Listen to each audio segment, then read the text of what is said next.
سلام میفرستم به بیننده بینیات عزیز رادیو آزادی و به همه آنهایی که در این صبح بر وقت با ما در کانال آزادی ویدیو پیوستن. شالای گلخوجه هستم در شروع یک هفته نو بازم در خدمت شما و امیدوارم که این هفته رو خوب آغاز کرده باشید و طوری میگن هر گونه که هفته رو آغاز کنید همین گونه هفته جریان خواهد گرفت. خب ما هفته رو با بارانی خیلی سخت و باد در پراگ شروع کردیم، چون شروع از دیروز در اینجا هوا خیلی بد است و حرارت گرمی همگی 8 درجه رو تشکیل میکند. اگرچه شما حالا در پشت من هوای کم ابر رو میبینید، اما خیلی در بیرون هوا سرد است، به فرق از تاجیکستان که حالا در اونجا گرمی هوا به 22 درجه میرسد و طور نشان میدهد اون بود هواشناسان تو 26 درجه در جریان روز هوا در دوشنبه و دیگر منطقه‌های کشور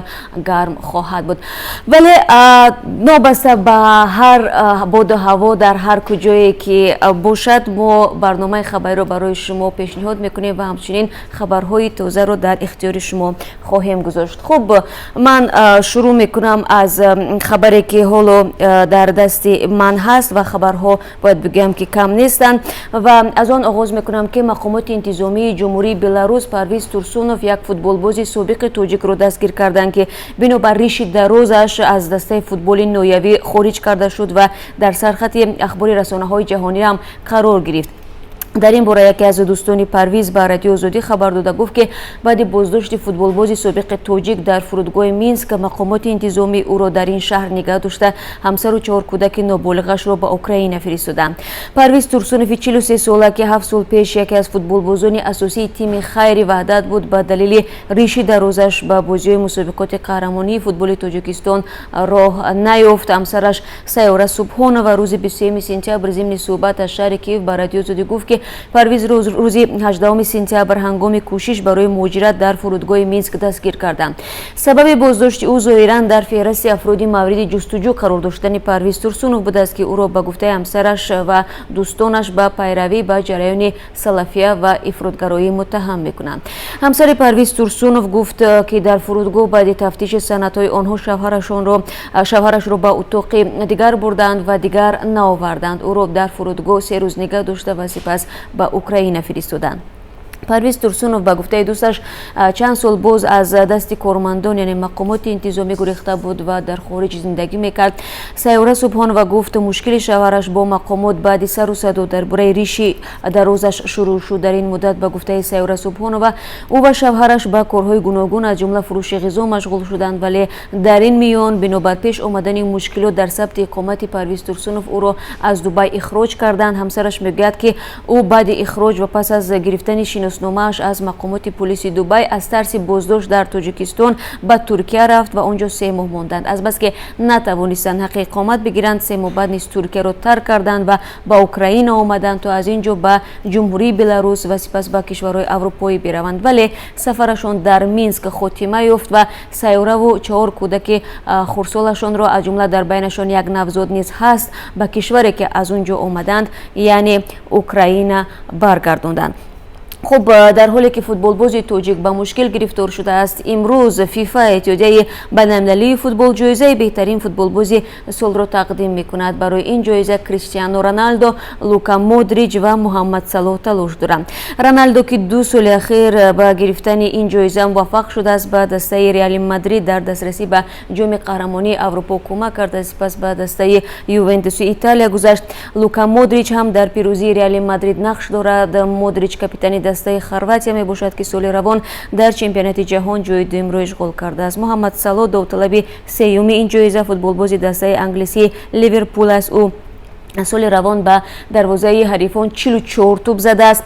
لیورپول در بازی فینالی جام قهرمانی اروپا از ریال مادرید شکست خورد. برای جایزه بهترین سرمربی هم 3 داوطلب نهایی معلوم شدند. سرمربی سابق ریال مادرید زینالدین زیدان، سرمربی دسته قهرمان جهان فرانسه دیدیه دیشامپ و سرمربی دسته فوتبال خرواتیا زلاتکو دالیچ می باشند. خب یک خبری که همین حالا به دستی ما از دوشنبه رسید. یک همشیره شفقت در دوشنبه با قیچی مجروح شده است. وزارت کارهای داخلی خبر میدهد که در این عمل شوهر این همشیره شفقت دست دارد که بعد از جنجال بین این زن و شوهر او به اتاق کاریش وارد شده با قیچی به دستی همسرش میزند و همسرش جراحت میبردارد. فعلا وزارت کارهای داخلی میگوید که در نسبت این حادثه آنها پرونده باز کرده تفتیشات ادامه دارد و باید گفت که همشیره شفقت همگی 21 سال داشته است و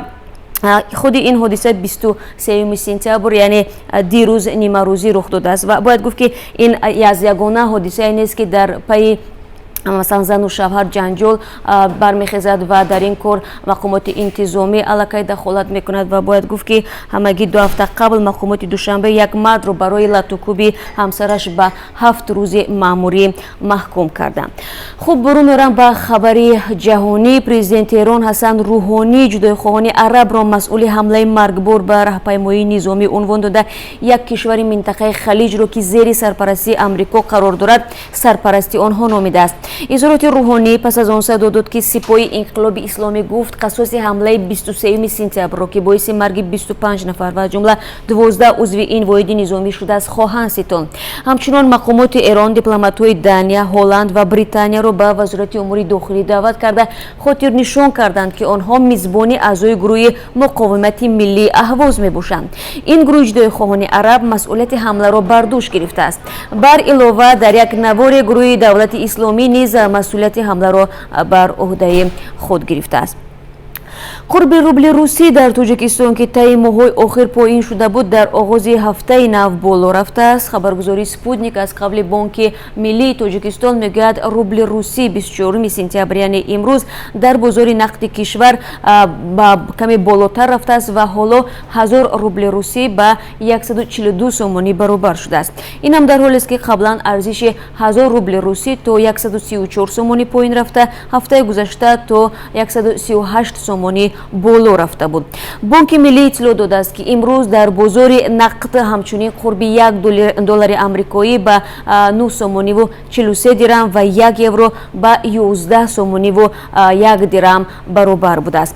باید بگم که در تاجیکستان توجه به قرب روبل که اکثر مهاجرین تاجیک در روسیه با این اسعار معاش میگیرند و به وطن میفرستند زیاد است و طوری ما مشاهده میکنیم با پایین روی قرب روبل روسی ضربه جدی به درآمد خانواده ها در این کشور ارزیابی می شود، به فرق از دلار که اگر دلار در تاجیکستان بالا رود معمولا نرخ و نوا نیز در بازارهای کشور به مراتب قیمت می شود و مردم نیز از آن نگرانی می کنند که دلار قیمت می شود و آنها نیز خراجاتشان بیشتر می گردد.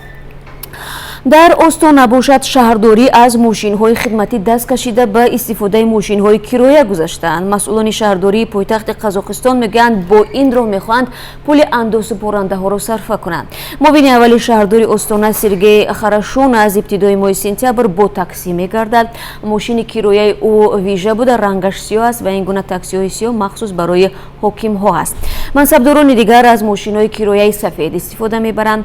راننده‌های تاکسی میگویند منصبداران استان در یک روز 4 بار از خدمت آنها استفاده میکنند.